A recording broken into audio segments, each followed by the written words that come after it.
നമ്മോടൊപ്പം ഈ ഒരു വിഷയവുമായി ബന്ധപ്പെട്ട് പ്രതികരിക്കാൻ വരവൂർ കോൺഗ്രസ് മണ്ഡലം പ്രസിഡന്റ് എ മുസ്തഫ കൂടെ ചേരുന്നുണ്ട്. സർ, നമസ്കാരം.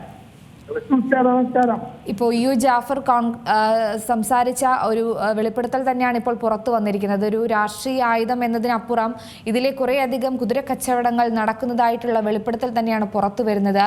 50 ലക്ഷം രൂപ കൊടുത്ത് ഒരു വോട്ട് വാങ്ങുക എന്നൊക്കെ പറയുന്നത് തന്നെ ഏറെ ഞെട്ടലുണ്ടാക്കുന്ന ഒരു കാര്യം തന്നെയാണ്. ഇതൊക്കെ സത്യമാണോ എന്ന് ചിന്തിക്കുകയാണ് രാഷ്ട്രീയ കേരളം. അതിനപ്പുറം ഈ ശബ്ദരേഖ പുറത്തു വന്നതിന് പിന്നാലെ അന്വേഷണം നടക്കുന്നുണ്ട്. അതൊരു ശരിയായ ദിശയിൽ എത്തിച്ചേരുമെന്ന് പ്രതീക്ഷിക്കുന്നുണ്ട്, അല്ലേ?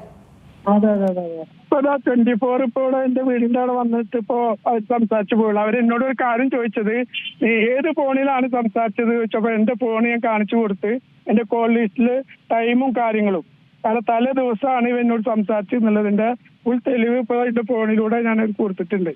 ഇതില് ഞങ്ങളിപ്പോ വരവൂരുള്ള ആളുകൾ മുഴുവൻ ഒരു ഞെട്ടലാണ്. കാരണം ഇവ ഒരിക്കലും ഇത് ചെയ്യാൻ പാടില്ല. കാരണം എന്റെ ഫാമിലി മൊത്തം ഒരുപാട് കാര്യങ്ങളായിട്ട് മറ്റേ ലീഗുമായിട്ടും അതുപോലെ തന്നെ കോൺഗ്രസുമായിട്ട് നല്ല ബന്ധം പുലർത്തുന്ന ഒരു ഫാമിലിയാണ്. അവരിപ്പോ ഫാമിലി ഇപ്പോഴും ഒരു ഞെട്ടലാണ്. ഇനി ഇങ്ങോട്ട് വീട്ടിലേക്ക് വന്നു കഴിഞ്ഞാൽ അവനെ എന്താ പറയാ, അങ്ങനെ പരമാവധി എന്തൊക്കെ ചെയ്യാൻ പറ്റും അവന് ചെയ്യുന്നുള്ള ഒരു ഇതിലാണ് നിൽക്കുന്നത്. കാരണം ഇത് ഞാനിത് അവനായിട്ട് സംസാരിക്കുന്നത് എങ്ങനെയാന്ന് വെച്ച് കഴിഞ്ഞാൽ, സ്റ്റേഷനിൽ പോലീസ് സ്റ്റേഷനിൽ ഒരു ബോക്സ് കൊടുക്കുന്ന ഒരു ഫോട്ടോ ഗ്രൂപ്പിലിട്ടായിരുന്നു. ആ ഗ്രൂപ്പിലിട്ടതിന്റെ അടിസ്ഥാനത്തിൽ ഞാൻ അവനെ വിളിക്കാണ്. എന്താണ് ഒരു സ്റ്റേഷനിൽ ഇങ്ങനെ ഒരു ബോക്സ് കൊടുത്തിരിക്കുന്നത് വെച്ചപ്പോൾ ഞാൻ പറഞ്ഞത് അത് ഒരു കേക്കാണ്. അങ്ങനെ അവനോട് സംസാരിക്കുമ്പോഴാണ് നാളത്തെ കാര്യം എന്തായി, ഓക്കെ അല്ലേ, കുഴപ്പമൊന്നുമില്ലല്ലോ പറയുമ്പോഴാണ് പെട്ടെന്ന് നാളെ ഒരു ട്വിസ്റ്റ് ഉണ്ടാവും. അങ്ങനെ ഒരു 11 മിനിറ്റ് ഞാൻ അവനുമായി സംസാരിച്ച ഒരു കോൾ റെക്കോർഡ് ഞാൻ എന്റെ പാർട്ടി നേതാക്കൾക്ക് കൊടുത്തിട്ടുണ്ട്. അവര് അന്ന് ഈ കോൾ ചെയ്തതിന്റെ ഒരു 3 മണിക്ക് തന്നെ അവരെന്തായാലും ഒരു യോഗം വെച്ചിരുന്നാണ് 7 ബ്ലോക്ക് മെമ്പർമാർ തമ്മിൽ. അപ്പൊ ആ യോഗത്തിൽ പോലും ഇവൻ പറഞ്ഞത് ബ്ലോക്ക് പ്രസിഡന്റ് ഷാനവാസ് വരട്ടെ എന്ന് പറഞ്ഞിട്ട് ഫസ്റ്റ് പേര് പറയുന്നത് ജാഫറാണ്.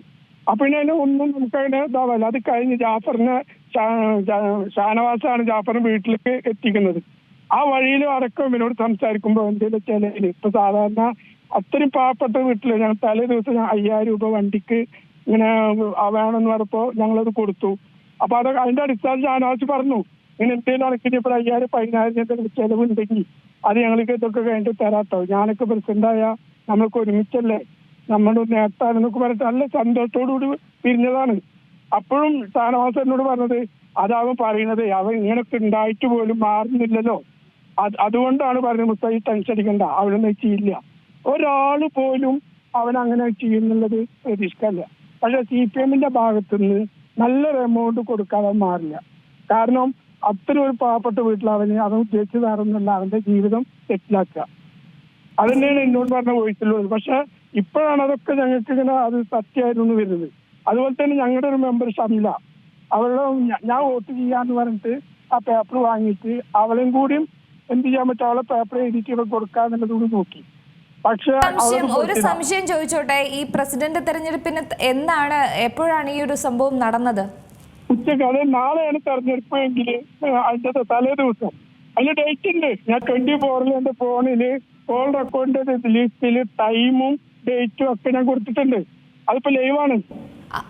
തന്നെ ആ ഒരു ശബ്ദരേഖയും അതുമായി ബന്ധപ്പെട്ട സംഭാഷണത്തെ കുറിച്ചും താങ്കൾ ആരോടെങ്കിലൊക്കെ സംസാരിച്ചിരുന്നു?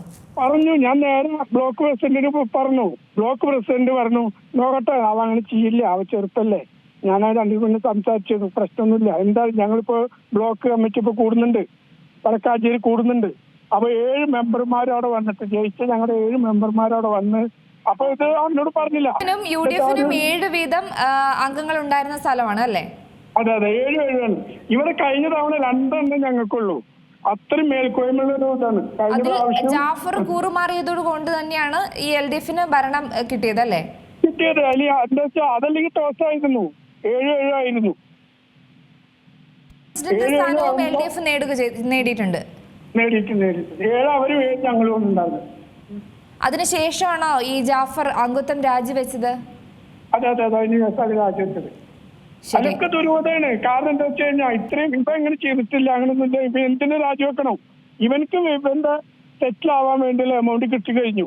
ഇനി അവന് ഇനിയിപ്പോ വേറെ ഒരു കാര്യം എന്താ വെച്ചാൽ, ഇവ രാജിവെച്ചാൽ പോലും അവിടെ അംഗം വരുന്നത് 7 CPM-ഉം 6 UDF ആണ്.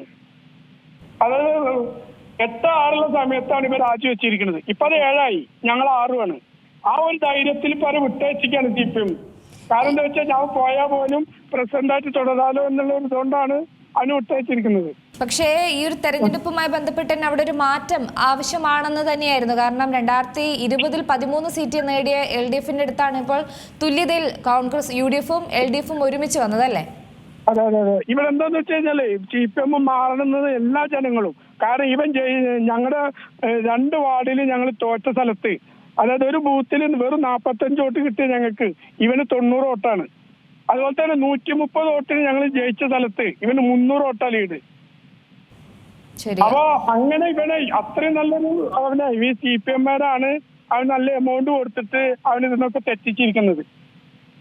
കാരണം ജനം മൊത്തം വടക്കാഞ്ചേരി ബ്ലോക്ക് ആയാലും വരൂ പഞ്ചായത്താണെങ്കിലും മാറണം എന്നുള്ള ചിന്തയോടുകൂടി വന്നുള്ള ഒരു സമയത്താണ് ഈ CPM ഇങ്ങനൊരു അതല്ലെങ്കിൽ അവരത് തെളിയിച്ച് നിൽക്കണം. ഞങ്ങളിപ്പോ നാളെ ഇതിനൊക്കെയുള്ള പണം അത് തന്നെയാണല്ലേ മറ്റൊരു ചോദ്യമായിട്ട് വരുന്നത്. കാരണം ലൈഫ് മിഷൻ ഫ്ലാറ്റ് നിർമ്മാണവും അല്ലെങ്കിൽ കരുവന്നൂർ സഹകരണ ബാങ്ക് ഇതെല്ലാമായിട്ട് വരുന്ന മുതലെടുപ്പ് തന്നെയായിരിക്കും. അവരൊക്കെ തന്നെയാണ് ഇതിന്റെ ഉള്ളില്. കാരണം അവരിവിടെ ഈ ഇലക്ഷൻ കഴിഞ്ഞിട്ട് ഈ കരുവന്നൂരിലെ വിഷയമായ കേസുമായി ബന്ധപ്പെട്ട ആളുകള് ഇലക്ഷൻ കഴിഞ്ഞിട്ട് പിറ്റേ ദിവസം, അതായത് മൗന പ്രചാരണം നടത്തുന്ന ദിവസം ഒരു MLA ഇവിടെ വന്നിട്ട് ഇങ്ങനെ ഒരു വീടുകളിൽ കയറിയിട്ടുള്ള ഒരു പ്രചാരണം കാര്യങ്ങൾ നടത്തിയപ്പോ ഞങ്ങളത് തടഞ്ഞ് കളക്ടർക്ക് പരാതി കൊടുത്ത് അതൊക്കെ ചെയ്തപ്പോ അവർ പെട്ടെന്ന് പോയി, 10 മിനിറ്റിനുള്ള അവിടുന്ന് പോയി. അപ്പൊ ഇവര് സ്ഥിരമായിട്ട് എങ്ങനെ പഞ്ചായത്ത് ബ്ലോക്ക് വെക്കുന്നത് ഇത് നിലനിർത്തണം, അതിന് വേണ്ടിയിട്ടുള്ള ഒരു ഇപ്പൊ അതിന്റെ ആവശ്യമില്ലല്ലോ. ശരി, എന്തായാലും വളരെയധികം നന്ദി മുസ്തഫ ഈ അവസരത്തിൽ പ്രതികരിച്ചത്. ഏറ്റവും പുതിയ വാർത്തകളും വിശേഷങ്ങളും വിരൽത്തുമ്പിലറിയാൻ സീ മലയാളം ന്യൂസ് എല്ലാ ഡിജിറ്റൽ പ്ലാറ്റ്ഫോമുകളിലും ലഭ്യം.